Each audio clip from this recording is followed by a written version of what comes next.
भगवान श्री कृष्ण की पत्नियों की मृत्यु कैसे हुई, जानिए रहस्य। मौसूल युद्ध के कारण जब श्री कृष्ण के कुल के अधिकांश लोग मारे गए तो श्री कृष्ण ने प्रभास क्षेत्र में एक वृक्ष के नीचे विश्राम किया। वहीं पर उनको एक भील ने भूलवश तीर मार दिया, जो कि उनके पैरों में जाकर लगा। इसी को बहाना बनाकर श्री कृष्ण ने देह को त्याग दिया। बलराम भी समुद्र में जाकर समाधि ले लेते हैं। जब अर्जुन के पास यह समाचार पहुंचता है तो वे द्वारिका पहुंचते हैं। उनके द्वारिका पहुंचने पर भगवान श्री कृष्ण की सभी पत्नियों सहित कई यदुवंशी महिलाएं बिलख बिलख कर रोने लगती है। पति और पुत्रों से हीन हुई इन स्त्रियों के आर्तनाद को सुनकर अर्जुन भी रोने लगते हैं। उनसे उन स्त्रियों की ओर देखा नहीं जाता है। उनकी आंखों से लगातार अश्रुधारा बहने लगती है। यदुवंश की सभी स्त्रियां अर्जुन को घेर कर इस आस में बैठ जाती है कि अब हमारे बारे में कोई तो निर्णय लेने वाला आया। पुरुषों में यदि कोई बचा था तो कृष्ण के प्रपौत्र वज्रनाभ और भगवान श्री कृष्ण के पिता वसुदेव ही। कुछ स्त्रियां गर्भवती थीं। श्री कृष्ण की पत्नियों से मिलने के बाद अर्जुन अपने मामा वसुदेव से मिलने बड़ी हिम्मत करके उनके महल जाते हैं। श्री कृष्ण के पिता वसुदेव अर्जुन को देखते ही रोने लगते हैं और उन्हें अपने गले लगा लेते हैं।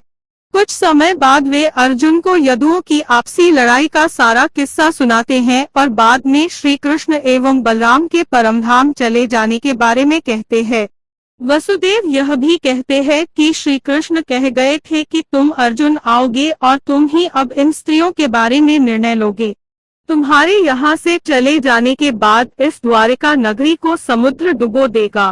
कुछ समय रुककर वसुदेव कहते हैं कि मेरा भी अंतिम समय आ गया है और तुम ही मेरा अंतिम संस्कार करोगे।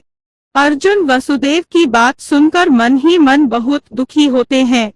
तब वे विष्णुवंश के सभी मंत्रियों से मिलते हैं और वे इस वंश के सभी स्त्री, बालक और बूढ़ों को यहाँ से इंद्रप्रस्थ ले जाने के लिए इंतजाम करने का कहते हैं। उस दिन अर्जुन रात को द्वारिका में ही रुकते हैं।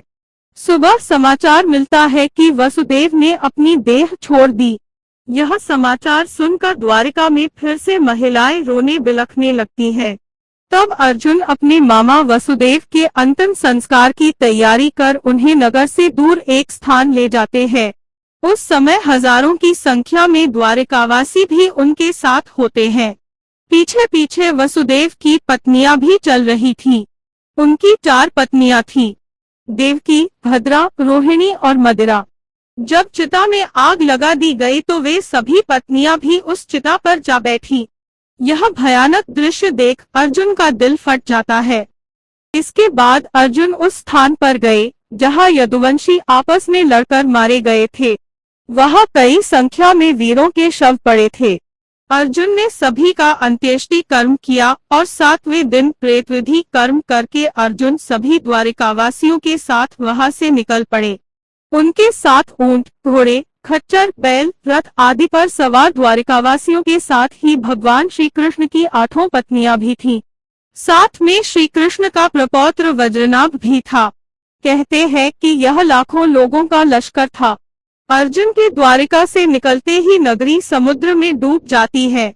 इस अद्भुत दृश्य को द्वारिकावासी अपनी आंखों से देखकर आश्चर्यचकित हो जाते हैं।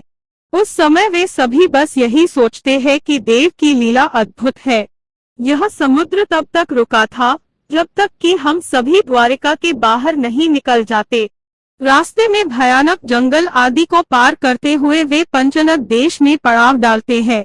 वहां रहने वाले लुटेरों को जब यह खबर मिलती है कि अर्जुन अकेले ही इतने बड़े जनसमुदाय को लेकर इंद्रप्रस्थ जा रहे हैं, तो वे धन के लालच में वहां धावा बोल देते हैं।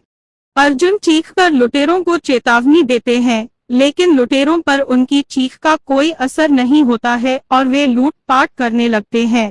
वे सिर्फ स्वर्ण आदि ही नहीं लूटते हैं बल्कि सुंदर और जवान महिलाओं को भी लूटते हैं। चारों ओर हाहाकार मच जाता है। ऐसे में अर्जुन अपने दिव्यास्त्रों का प्रयोग करने के लिए स्मरण करते हैं, लेकिन उनकी स्मरण शक्ति लुप्त हो जाती है। कुछ ही देर में उनके तरकश के सभी बाण भी समाप्त हो जाते हैं। तब अर्जुन बिना शस्त्र से ही लुटेरों से युद्ध करने लगते हैं, लेकिन देखते ही देखते लुटेरे बहुत सा धन और स्त्रियों को लेकर भाग जाते हैं। खुद को असहाय पाकर अर्जुन को बहुत दुख होता है। वे समझ नहीं पाते हैं कि क्यों और कैसे मेरी अस्त्र विद्या लुप्त हो गई।